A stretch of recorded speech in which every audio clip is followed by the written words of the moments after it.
ورحمة الله وبركاته. الحمد لله رب العالمين، والصلاة والسلام على رسوله الكريم. أما بعد، فقد قال الله تبارك وتعالى في القرآن المجيد: أعوذ بالله من الشيطان الرجيم، بسم الله الرحمن الرحيم، لا يمسه إلا المطهرون. وقال النبي صلى الله عليه وسلم: خيركم من تعلم القرآن وعلمه.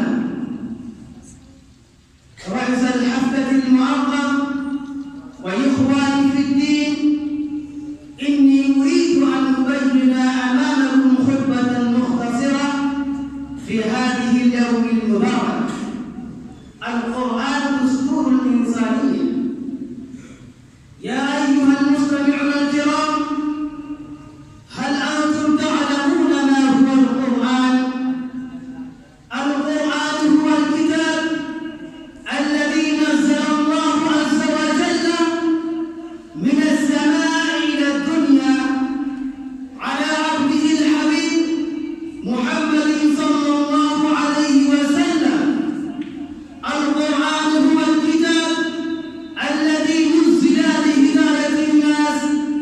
لهداية الناس إلى الصراط المستقيم، إلى الطريق المستقيم.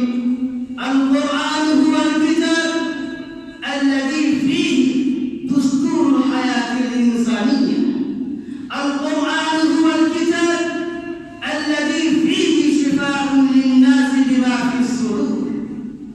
يا أيها الإخوة، فعلينا أن نعمل بما جاء في القرآن الكريم بعد أن تقبلنا دستور حياتنا، وأن نأخذ أحكامه بالنواجذ، ونحث إخواننا المسلمين على أن يعيشوا بمنهاجه ويسلكوا سلك الهداية في كل مكان وزمان.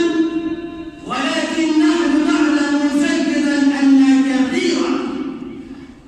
كثيرا من إخواننا المسلمين لا يتوجهون إلى هذا التنظيم العظيم وأحكامه ومسائله، لا يرضون أن يتلوا جزءا أو آية من القرآن للبركة واليمنى. بذلك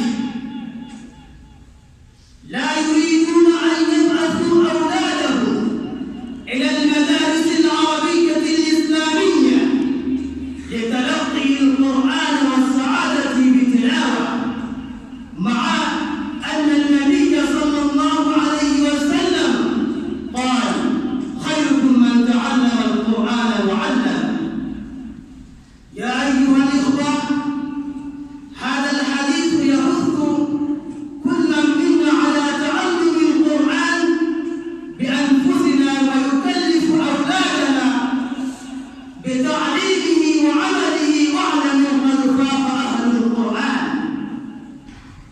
ومن قام بتحفيظه والعاملون به على سائر الناس. ومعلم القرآن يحظون بالشرف وعلو المنزلة على غيرهم من المسلمين في الدنيا والآخرة. وأكتفي بهذه الكلمة. السلام عليكم ورحمة الله.